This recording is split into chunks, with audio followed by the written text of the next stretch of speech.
Hey guys, what's up? I wanted to come on here and do a quick video about finding properties. Someone asked me a question about finding properties on LoopNet, and all of those properties are marked high in price, and how do you find the good deals? And I wanted to explain that real estate is really a relationship business. And so if you're trying to find the good deals, that's someone who is off market, who's usually bringing you the deal and telling you, hey, I know someone that's selling an apartment complex. These are the numbers. Here's the vacancy rates. Here's all the paperwork. You do your due diligence, and then you decide whether or not you want that property. Now, you usually find properties on LoopNet after someone has done that with all their connections, and everybody's like, these numbers are not working out. This property is extremely too expensive. The return on investment is not going to be right. It's not high enough. This doesn't make sense. Then you're going to find that's when people are going to post their property on LoopNet. But most of the time, or a lot of the time, as an investor, you're looking for a distressed property anyway, like something that is that you're going to have to go in, you're going to have to make improvements to the property, and probably, usually, I'm going to say 90% of the time, those are properties that are not able to be financed. Like, you have to have cash. So when people know and you've developed a reputation of being someone who has cash in order to do the deal, they bring you good deals. Like, you're not going to be out here, like, if someone has a 16-unit apartment complex and there was a fire in the building, and so 5 of the units have to be remodeled, no bank is going to finance that building. Like, it's just not going to happen. You have to have cash to complete that deal.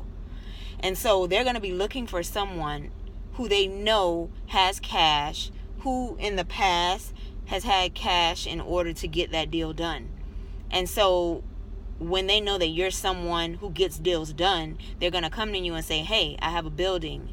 These are the numbers. 5 units are uninhabitable. You're going to have to remodel. So you're going to go in, you're going to do your numbers. You're going to look at, what the price for the building should be, what you're willing to pay for that building, what your return on your investment is going to be. Is it what you're looking for? And then you're going to, negotiate with them, and you're going to come to some agreement. You're going to pay cash for that building. You're going to fix up those units. You're going to get them rented out. But usually, if you're an investor, you're not on LoopNet looking for deals, or you're not on the MLS. Like I told that person in the comments, there's no property out of all the catalog of properties that I own that was found through like a listing, except, like I told them, where we're building the 6 houses, that lot was on the market for $500,000, and we bought it for $185,000. Because people in desperation, they'll post it, but there's nobody in their right mind who ran the numbers, especially a developer, and would be willing to pay $500,000. Like, the numbers just don't work at $500,000. They do, but the margin of error that you would have in order to make a profit is just no, you wouldn't be willing to take that risk. Now, for the $185,000 that we paid for the lot, then you divide that up by 6 houses. That's how much, each goes to the expense of in terms of when you say, well, how much did it cost for me to build each house? So you're starting off, I'm going to say 180 divided by 6 is 2. What you're saying, like 20, let's just say $30,000 a lot. We'll just round it up. So yeah, that's it right on the head, actually. So $30,000 a lot. For the dirt, $30,000. That's pennies I mean, that's nothing. I bought another lot in Opelika for $20,000. Now, I don't know how good that, I don't know, I might just bring that to plans and then sell it. I might not build that house, actually. But, you know, the dirt is really important on how much you pay for the dirt when you're doing development. But that's getting off topic, period. But that's the only thing that I have ever bought that was actually listed somewhere.